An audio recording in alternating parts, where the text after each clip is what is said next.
Hello hi. இன்றைக்கி Tuesday morning கோவிலுக்கு தாங்க போகிறோம். சுருட்டப்பள்ளி கோவிலுக்கும் காலாஸ்திரி கோவிலுக்கும் போகலாம் அப்படின்னு சொல்லி சடனாக பிளான் பண்ணிட்டோம். ஏன்னா முன்னாடியே பிளான் பண்ணால் அது கேன்சல் ஆகுது.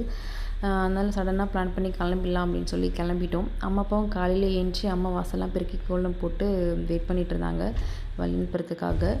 வீட்டில் இருந்து கிளம்பிட்டோம். நாங்கள் கோவிலுக்கு போயிட்டுருக்கோம். அம்மா அப்பாவும் வந்துட்டாங்க. லித்து கொஞ்சம் ஹாப்பியாகவே இருந்தான். ஏன்னா அவன் மண்டே வந்து ஊசி போட்டதுனால கொஞ்சம் கால் கொஞ்சம் ஸ்வெல்லிங்காக இருந்ததுனால லீவ் போட்டேன். டியூஸ்டே கோயிலுக்கு போகிறதுனால டியூஸ்டேவும் அன்றைக்கும் லீவ் போட்டாச்சு. வாங்க கோயிலுக்கு போகலாம்.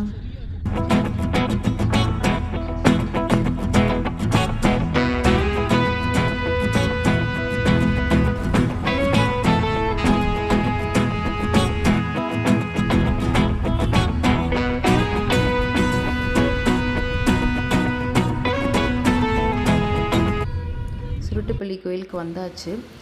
ஃபஸ்ட்டு நாங்கள் என்ன பிளான் பண்ணோன்னா வந்து காலாஸ்திரி போயிட்டு வர வழியில் சுருட்டுப்பள்ளியும் பெரியபாளையமும் பார்த்துட்டு வந்துடலாம் அப்படின்னு சொல்லி பிளான் பண்ணோம். ஒரு சிலர்லாம் என்ன சொன்னாங்க, காலாஸ்திரி போனால் ஸ்ட்ரெயிட்டாக வீட்டுக்கு தான் வரணும், வேறு எந்த கோயிலுக்கும் போகக்கூடாது அப்படின்னு சொல்லியிருந்தாங்க. சரி ஓகே, போகிற வழியில் சுருட்டுப்பள்ளி சாமி பார்த்துட்டு அப்புறம் காலாஸ்திரி போயிட்டு அங்கேருந்து ஸ்ட்ரெயிட்டாக வீட்டுக்கு போயிடலாம் அப்படின்னு சொல்லி முடிவு பண்ணிட்டோம். சுருட்டுப்பள்ளி கோயிலுக்கு வந்துட்டோம். நம்ம ரொம்ப மைண்ட் ரொம்ப பீஸ்ஃபுல்லாக இருந்துச்சுங்க, நிஜமாலுமே சொல்கிறேன். ஏன்னா நீங்கள் இந்த மாதிரி கோயிலுக்கு போகணும் அப்படின்னு முடிவு பண்ணுறீங்கன்னா ஏர்லி மார்னிங்கே கிளம்பி போயிடுங்க. ஏன்னா ரஷ் இல்லாமல் சாமியை நல்லா தரிசனம் பண்ணலாம்.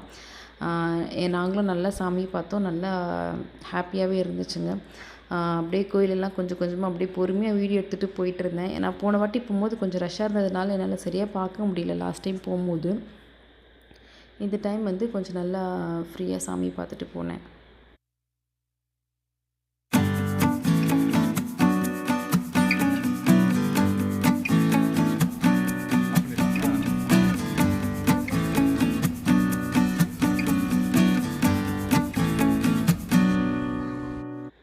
சாமியெல்லாம் பார்த்துட்டு ஃபோட்டோலாம் எடுத்துகிட்டு அங்கேருந்து கிளம்பிட்டோங்க. காலையிலே எல்லாருக்குமே ரொம்ப பசி எடுத்துருச்சு. ஏன்னா நாங்கள் 3:30க்கு ஏஞ்சி கிளம்புறதுனால எதுவுமே சாப்பிடல. அப்படியே எம்டி ஸ்டொமக்காகவே இருந்ததுனால ரொம்ப பசிச்சிருச்சு. 7:30 மணிக்கெல்லாம் ஹோட்டல் எங்கேயாவது கிடைக்குமான்னு பார்த்தா எங்கேயுமே இல்லை. சரி கொஞ்சம் தூரம் போனதுக்கப்புறம் ஒரு ஹோட்டல் இருந்துச்சு, அங்கே சாப்பிட்டோம். நிஜமாலுமே சொல்கிறேன், டிஃபன் நல்லா இருந்துச்சுங்க. ஆந்திரா ஹோட்டல்லாம் கொஞ்சம் காரமாக இருக்கும் நாங்கள் அப்படி தான், எல்லாம் நல்லா இருந்துச்சு. சாப்பிட்டுட்டு அங்கேருந்து கிளம்பிட்டோம் கோவிலுக்கு. காலாஸ்திரி கோவிலுக்கு போகிற வழியில் அப்படியே சும்மா எல்லாத்தையுமே பார்த்துட்டு போயிட்டே இருந்தோம். சூப்பராக இருந்துச்சுங்க. அங்கே இருந்த வயல்வெளியாக இருக்கட்டும் சரி, க்ளவுட்ஸ் நல்லா இருந்தது, மரம் செடி கொடி எல்லாமே சூப்பராக இருந்துச்சு. ஏசியே போடல காரில் அவ்வளோ நேரம், ஜன்னல் திறந்துட்டு தான் போயிட்டுருந்தோம் காற்று வருதுன்னு சொல்லிட்டு. கொஞ்சம் தூரம் போ மணி 8 மணி ஆக நல்லா வெயில் வர ஆரம்பிச்சிருச்சு. காலாஸ்திரி கோயிலுக்கு வந்தாச்சு. நாங்கள் வரும்போது மணி வந்து 9:30 மணி இருக்கும்னு நினைக்கிறேன். காலாஸ்திரி கோயிலுக்கு வரும்போது எப்பவுமே டியூஸ்டே ஃப்ரைடே தான் வந்து அந்த ரஷ்ஷாக இருக்கும் அப்படின்னு வாங்க போல இருக்குது. நாங்கள் டியூஸ்டேயில் போனதுனால ஓகே, கொஞ்சம் ரொம்ப ரஷ்ஷாக இல்லை, ஓகே கொஞ்சம் இருந்தது. கார் நிறுத்த தான் இடம் இல்லாமல் பார்க் பண்ண முடியாமல் அங்கேயும் இங்கேயும் சுற்றிட்டு இருந்தோம். ஒரு வழியாக கார் பார்க் பண்ணிட்டு வந்துட்டோம். வெளியவே எங்கள் அர்ச்சனைலாம் வாங்கிட்டு போயிருந்தோம். ஏன்னா வந்து ராகு கேது பூஜைலாம் அந்த மாதிரிலாம் எதுவுமே இல்லை, சும்மா சாமி பார்த்துட்டு வர்றதுக்காக தான் போயிருந்தோம். நிலனும் கொஞ்சம் அப்போ தான் தூங்கி வச்சதுனால கொஞ்சம் ஒரு மயக்க நிலையிலே இருந்தால் இருப்போம். அம்மா அப்பாலாம் அங்கேருந்து அர்ச்சனைலாம் வாங்கிட்டு வந்ததுக்கப்புறம் நாங்கள் அங்கேருந்து கிளம்புனோம். வெளியே அர்ச்சனை பண்ணிட்டு தான் உள்ளே அனுப்புகிறாங்க.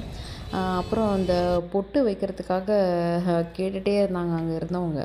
சரி இருந்தாலும் நாங்களும் ஃபோன்லலாம் பார்த்துருக்கோமா, இன்ஸ்டாகிராமில் வீடியோலாம், சரி ஓகே இதை ட்ரை பண்ணலாம் அப்படின்னு சொல்லிட்டு லித்துக்கும் நிலனுக்கும் வச்சுக்கிட்டோம். எங்களெல்லாம் கேட்டாங்க, நாங்களாம் வேண்டாம் வச்சுக்கல அப்படின்னு சொல்லிட்டோம். அங்கேருந்து போகிற வழியிலே லித்து எல்லா ட்ராய்ஸுமே பார்த்துட்டு அடம் பிடிக்க ஆரம்பிச்சிட்டான். இது வேணும் அது வேணும்னு சொல்லிட்டு. போயிட்டு வந்ததுக்கப்புறம் நான் வாங்கி தரேன்டா அப்படின்னு உடனே தான் கொஞ்சம் சமாதானம் பண்ணோம். இது வரைக்கும் எல்லாத்தையுமே கேட்டுகிட்டே இருந்தாலும் லித்து. ஒருலே சாமி பார்க்குறதுக்கு நாங்கள் உள்ளே போயிட்டோம். உள்ளே போயிட்டு வந்து ஒரு 10 நிமிஷம் தாங்க லைனில் போயிருப்பேன். ஏன்னா அதுக்குள்ளே வந்து ஃபோன்லாம் வாங்கி வச்சுட்டாங்க.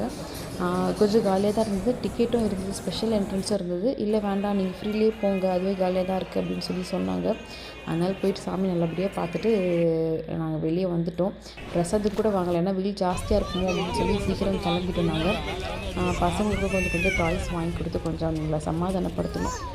ரெண்டே அங்கேருந்து கிளம்பிட்டோம். கிளம்பி வர வழியில் லித்து அந்த மங்கியெல்லாம் பார்த்துட்டு காரை நிறுத்த சொல்லிட்டான்னு சொல்லிட்டு அப்படியே மரத்துக்கு நிலையில் கொஞ்சம் நேரம் நின்றுட்டு அந்த மங்கியெல்லாம் பார்த்துட்டு அப்படியே சாப்பாடு வாங்கி சாப்பிட்டுட்டு அங்கேருந்து கிளம்பிட்டோம்.